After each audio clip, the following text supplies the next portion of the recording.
నమస్తే.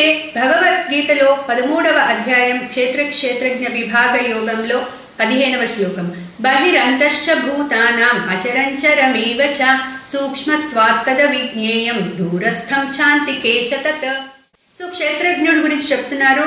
At the macro level and micro level లో కూడా ఆయన he's all pervading. So he seems to be the doer and enjoyer. కాకపోతే ఆయన ఏది చేయట్లా, హీస్ ఓన్లీ అ విట్నెస్ అని చెప్పారు ముందు శ్లోకంలో. ఇప్పుడు అంటున్నారు బహిరంతశ్చ భూతానాం అచరంచరమేవచ. సో ప్రతి భూతాలలో కూడా ఆయన బయట లోపల కూడా ఉన్నారు. బహి అంతరం రెండిట్లోనూ ఉన్నారు ఆయన. బహిరంతశ్చ భూతానాం అచరంచరమేవచ. సో అచరం అంటే కదలని వస్తువుల్లోనూ ఉన్నారు, కదిలే వస్తువుల్లోనూ ఉన్నారు. So is all pervading. సూక్ష్మత్వాత్తద విజ్ఞేయం. సో ఆయన చాలా సూక్ష్మమైన పదార్థం, సూక్ష్మమైన తెలుసుకోవాల్సిన వస్తువు.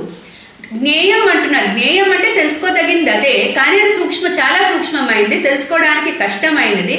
బికాస్ అది సెన్సెస్, మైండ్, ఇంటెలెక్ట్ కి అందదు, కాన్సెప్చువలైజ్ చేయలేము దాన్ని. సో అది మూడింటికి అందదు.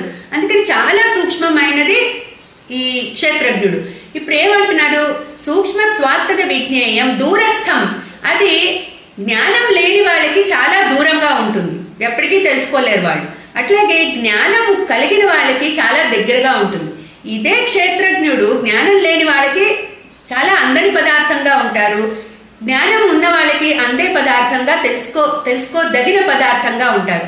So it is very far for somebody who don't have knowledge and is very near to somebody who has knowledge. So అందుకని ఆ క్షేత్రజ్ఞుడిని తెలుసుకోవాలంటే ఆ నాలెడ్జ్ పెంచుకోవడమే ఒకటే మార్గం.